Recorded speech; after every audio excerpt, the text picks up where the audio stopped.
Hey there, welcome to another episode of Cooking with Violet Vixen. Tonight I'm going to show you how to make something yummy with chocolate. It is called chocolate spiced cupcakes. We only need a few ingredients and we need some other things as well. So those other things are going to be a small saucepan with a little bit of water in it so we can simmer it. A metallic bowl that can sit on top to put the chocolate and butter in, a muffin pan with 12 little patty cases in it, and you will need a mixer at the end for when you are doing the frosting, plus also a bowl to mix everything in. So come on in and I'll show you what we need. Okay, so first of all, it's 360 grams of Cadbury Premium Dark Cooking Chocolate. Now, back when I first started cooking, maybe a little bit even before that, a lot of times you wouldn't touch home brand because it wasn't very good. However, recently, mainly with shopping at Aldi, I guess most of Aldi's stuff you would consider home brand. Their stuff's been pretty good. I shopped in Woolworths, and because 360 grams of dark chocolate is the equivalent of 1.5 blocks of chocolate. Now that can get quite expensive. So while I was there, I discovered 375 grams of Woolworths Essentials Dark Chocolate Cooking Block Compound Chocolate. There's a go. So that is perfect because I've got 15 grams left over. So I'm using that. 200 grams of unsalted butter. I've got that. 1/4 cup of caster sugar. 4 eggs lightly beaten. I'm going to beat them one at a time in the cup as I do. 1/3 cup of almond meal. That's this here. 1/2 teaspoon of mixed spice. I have allspice. Allspice is actually the same thing. So it is, says ingredient allspice. It's not. It's normally nutmeg, cinnamon, and I think possibly ginger, but please don't quote me. Probably Google it, but it's generally what you do use for baking. Otherwise you've got mixed spices, which are your herbs, and we don't want parsley in our cupcakes, so we're going with allspice. 1 cup of self-raising flour. We're going to sift that. I've just got the small sieve out tonight. And then 3/4 cup of thick cream. That is going in with the rest of the chocolate that we're not using at the beginning to make our frosting. So gather it all up. We want a metal spoon for stirring this. Do not use wooden spoon. You will, if there's any moisture in it, it will actually seize the chocolate, and that can get quite expensive, especially if you are using the Cadbury Premium Dark Cooking Chocolate or equivalent of. So get a metallic spoon, a big spoon, a dessert spoon, soup spoon, whatever, anything that is not wood. Also, in with that, we are adding our 200 grams of unsalted butter, which I've chopped up the chocolate because it's quicker, and I've chopped up the butter because that's also quicker. So come on over to the stove top, and we're going to pop this on the top of the saucepan that I said we need with a little bit of water in it, and we're going to melt it. So let's go. Woo! All right, as you can see behind, I've got the muffin pans. It will make 12, and you need your oven on 170. Okay, so start it off, with mine I have to start it off high temperature so it will start to melt. and then I will back it off. So while that's going on, let's go over and start and get the next part ready, but keep the eyes in the back of your head because that will start to melt very quickly. Alrighty, so you need a bowl and a stirring spatula. Handy pink spatula is fine for this part. Alright, in this, okay, into this bowl we are adding the sugar, which is our 1/4 cup of caster sugar, our eggs, our almond meal, our sifted flour. I'm going to put the eggs in last in case you haven't realised.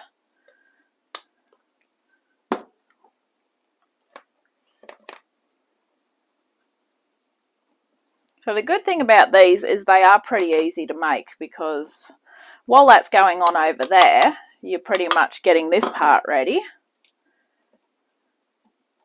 I think I can start to hear it heating up. So I'm going to turn that down because it does not take long for that to start melting. Alright, so once that's in, take it away. Grab that 1/2 teaspoon of allspice / mixed spice. Nope, my spoon does not fit down there. Oh, I hate when these dry out. So there's a little tip. Grab the wrong end of a teaspoon or a butter knife and just whack it down there. You'll soon solve that problem. See, even though mine are in the pantry, I've had some of these spices I've had for a while. They really don't like to be kept for too long. So ideally, if you could buy a 15-gram jar rather than a 30-gram jar, it probably would be so much better. But anyway, it is what it is. Okay, so we're going to just stir all that in. Now make yourself a well, because we are cracking 4 eggs. And what I like to do is whip them in between. This way, once everything's in, we're not going to have to mix it as much.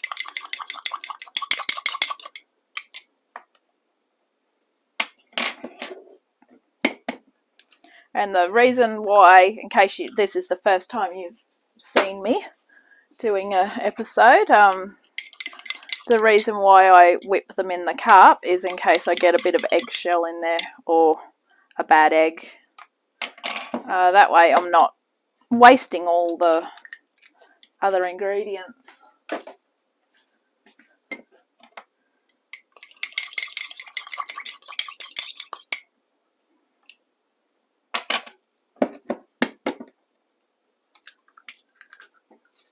Perfect, 4 eggs, easy.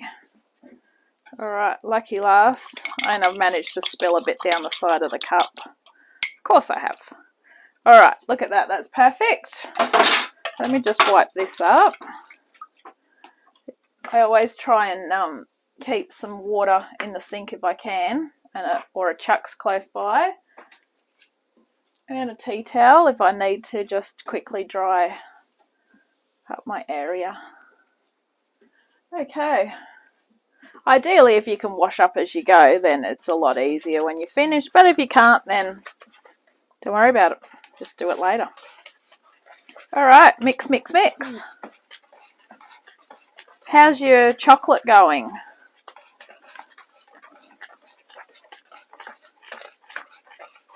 Chocolate and butter, I should say.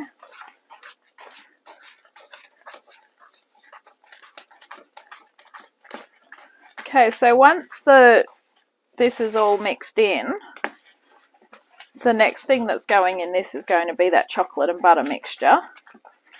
Now, try not to overmix it. You just want to basically make sure that you can't see any flour, other than what's around there, obviously. Alright, let's go check on our butter and chocolate. Alright, give it a bit of a stir.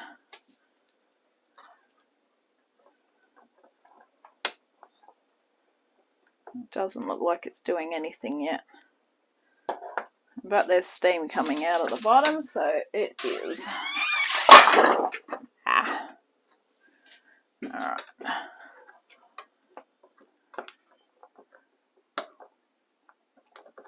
Okay, now if you can see down there, we're starting to get melted chocolate. Therefore, if we're starting to get melted chocolate, that means we should be getting melted butter. So try and push the butter down to the bottom, if you can.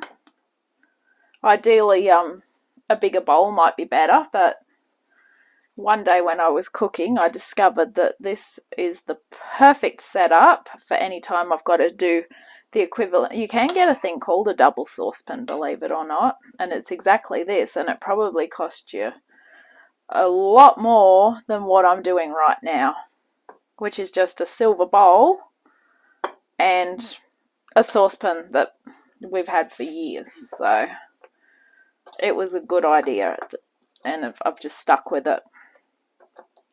And I've got plenty of soup spoons, of course. You can melt chocolate in the microwave, but once again, you've got to be very careful doing chocolate in the microwave. Anything goes wrong with it, you've got to throw it out and you've got to start again. So in this instance, we'd have chocolate and butter that we've got to restart with. So not really going to be doing that. All right. So I'll be back in a second when this has melted and we'll be ready to fold it in. Okay, because I've backed it off to 1, we're melting it extra slow now.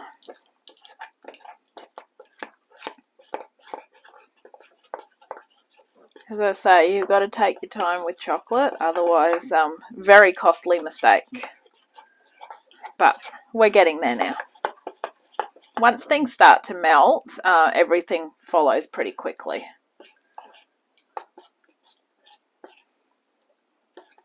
Plus, I don't want to stir too much because otherwise it's going to go up and over. It already did that once, so that's how I know.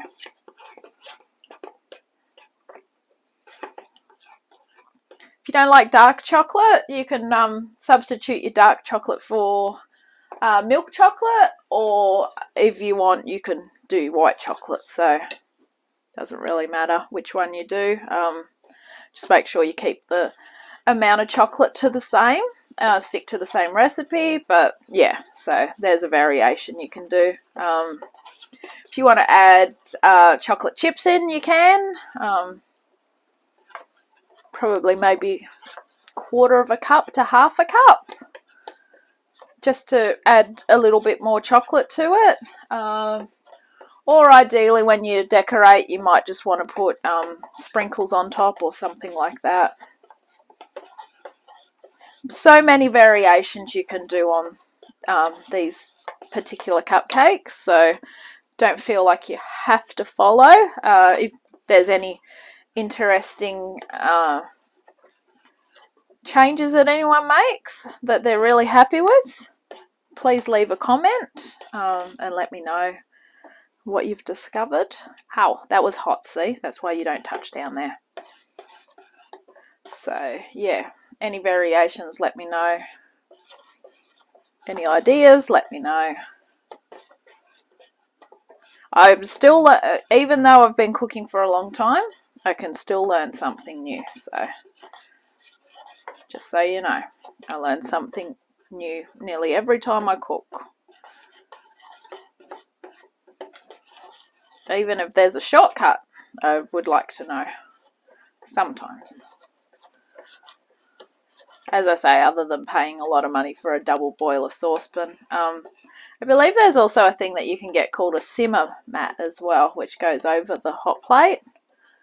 That can, I think that basically means that your hot plate isn't going as hot as it should, because it will turn it down.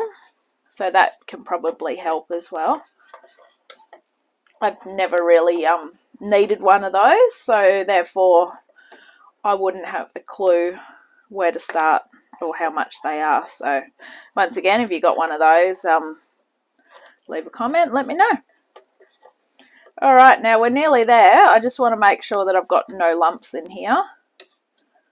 I nearly had a bit of a spill there. I don't know if you saw it. It went a little bit whoop, but lucky I picked it up.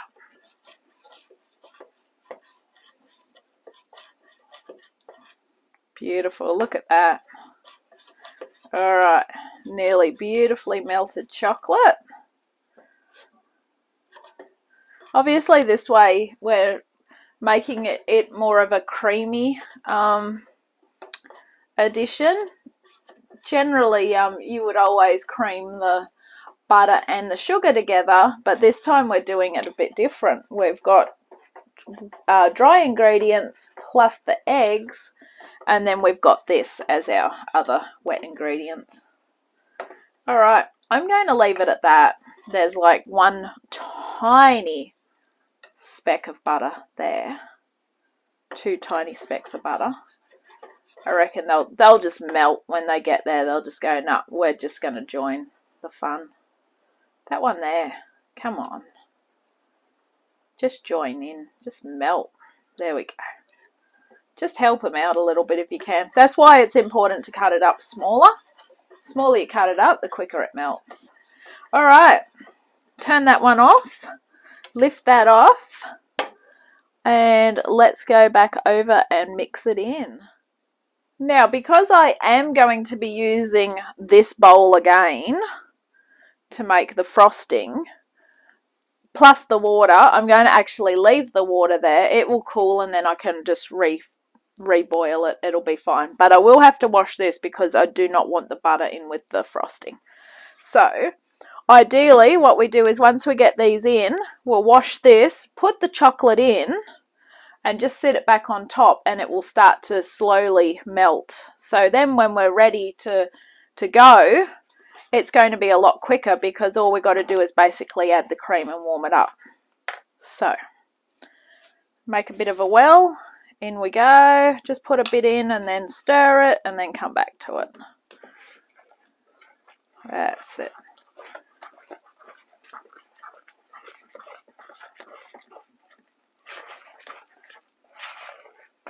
Bit more again.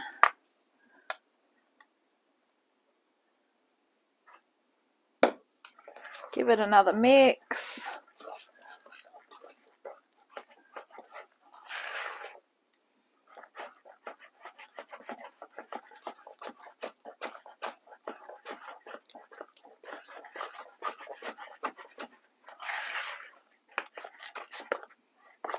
We've got quite a runny mixture here.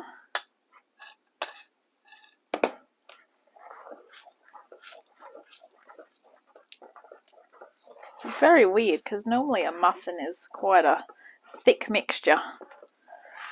But anyway, there we go. It's thickening up a bit more now. Just a tiny bit more to go in. Oh no, that's looking pretty good. Alright, get the rest of it out. Put some hot water straight into it because that way it will be easier to wash it up. And don't forget, as I said, we need it again anyway. Just going to quickly wipe up what I spilled. I did a pretty good job there of not spilling much. Alright, mix the last bit in.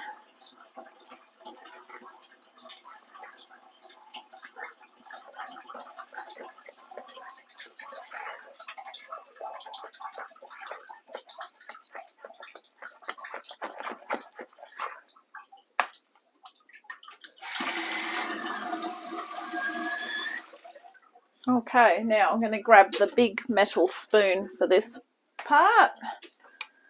Just finish mixing this through. Perfect. So it sort of should look like fudge, if that makes sense. That's actually right. It's Sometimes it's a bit worrying if I haven't tried a recipe before. Obviously I don't do practice runs. It is what it is. If it's shit, it's shit. If it's good, well, it's good. Alright, so we want about half a spoon thereabouts in each one, I think, to start with.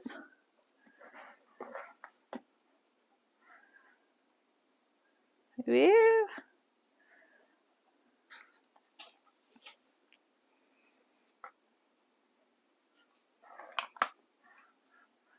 Well, they look good already and they're not even cooked.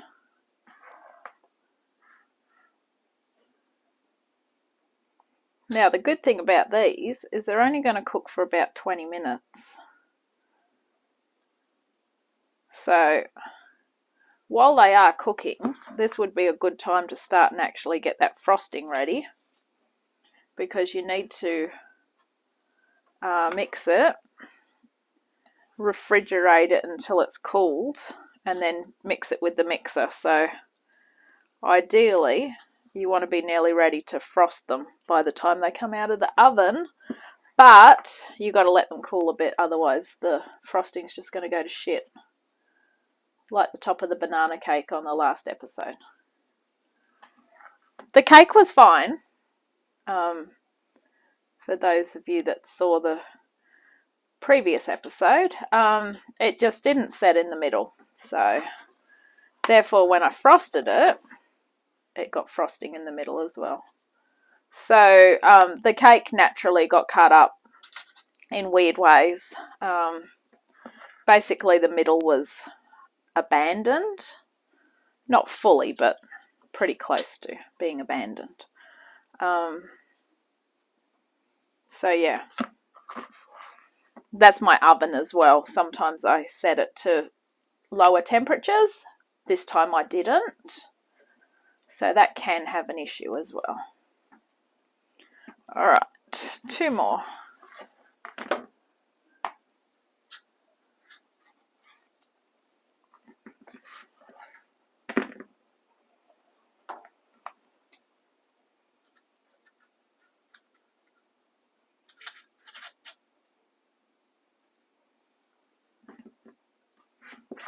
Alright, how are yours looking?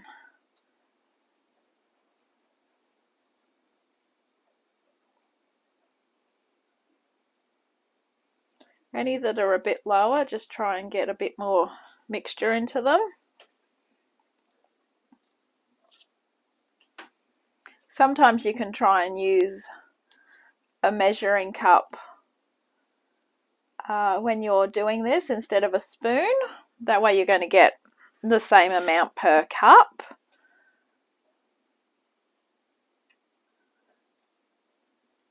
If you can have them all about the same, then you're not going to get some that are going to cook more than others.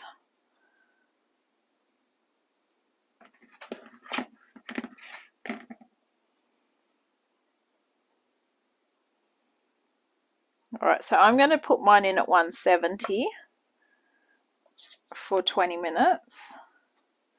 And hopefully they're going to be fine.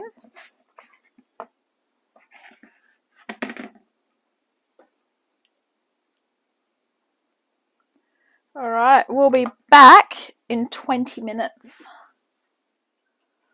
Okay, so while the cupcakes are cooking, as I said, we'll get the frosting ready. So that way we're pretty much all ready to roll. So I've just washed that same bowl out, dried it. The last of the chocolate, now I think I said there's about 15 grams more left over.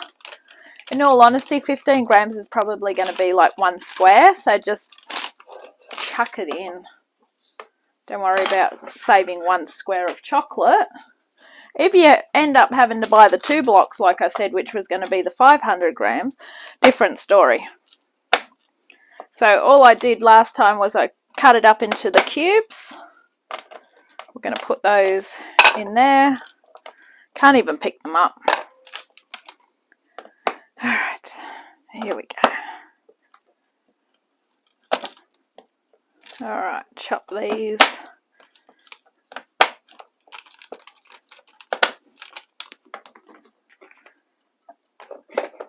Alright, I'm just going to slide those in. That's what I like about these silicone mats.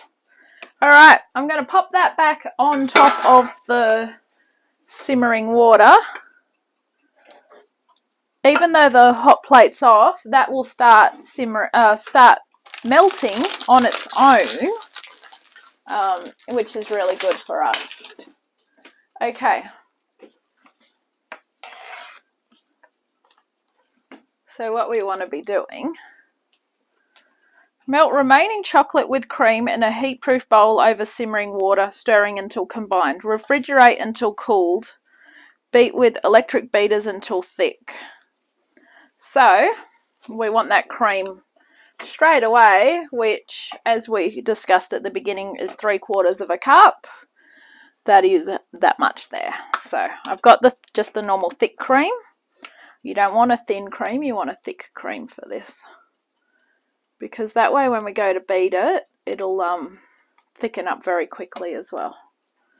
Alright, so I'm going to pop that in with that, and I'm just going to leave that off, and we're going to let it naturally start to melt on its own. So I will be back when we are ready to beat that. Okay, so after 20 minutes, they're done. They look a little bit not done there, but that actually makes them fudgy. So fudgy cupcakes are good. So while this has been going on, while these have been cooking, I've had the cream and the remaining sugar sitting in the silver pot over the saucepan. So I've just turned that on low now because we want these to cool. So let's go see how we're going. Okay, so as you can see, we're starting to melt slowly here. And then once we get this done, we've got to put it in the fridge so it can cool down, and then we're going to whip it.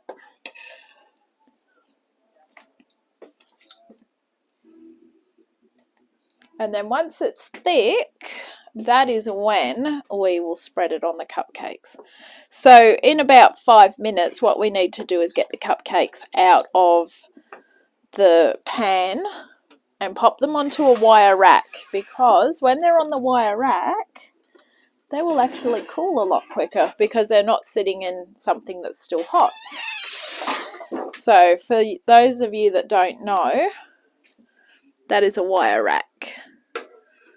Okay, so they'll probably, if you go in your supermarket even, Kmart, whatever, it'll probably be known as a cake cooling rack. Just grab one or two or whatever, because makes it so much quicker when you're trying to cool down a cake. It just takes forever if you leave it to cool in the pan. But the other day I had to leave it cool in the pan because otherwise it was going to lose its shape. So different recipes require different things. But the good thing with these is they are in a patty pan. So therefore they shouldn't do anything other than maybe sag a little bit in the middle. But touch wood, they actually look really good. Yay. This just takes forever, but as explained earlier, better to take forever than have the chocolate and the cream seize up and then have to find some more chocolate. I mean, at least it's not 250 grams like before.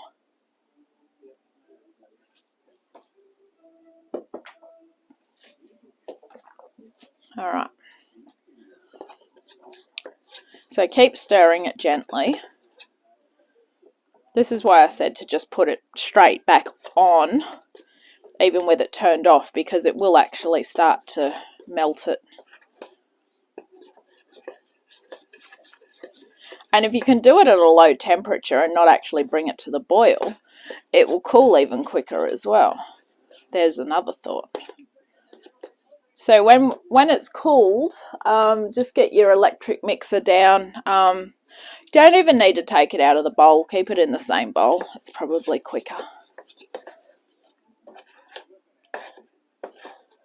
Alright, so we'll come back in a few moments when it's melted. Okay, so I've just lifted it off the heat. So I'm going to pop that in the fridge to cool. And then we'll come back shortly and we'll whip that and get it ready to frost. Okay, so the cupcakes are sitting waiting on the wire rack, the cake rack. And I've just been whipping up the frosting and it's nice and thick. So really easy now. Grab a spoon.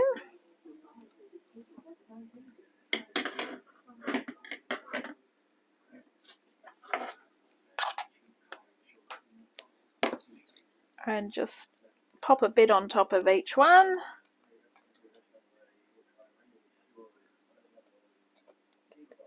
And then just try and spread it over.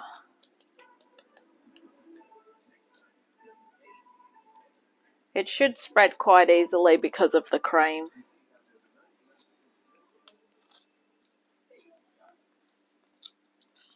Alright, so I'll keep frosting these. I want to thank you for joining me on this episode of Cooking with Violet Vixen. This has been chocolate spiced cupcakes. I hope you've enjoyed it and I'll catch you on another adventure really soon. Bye!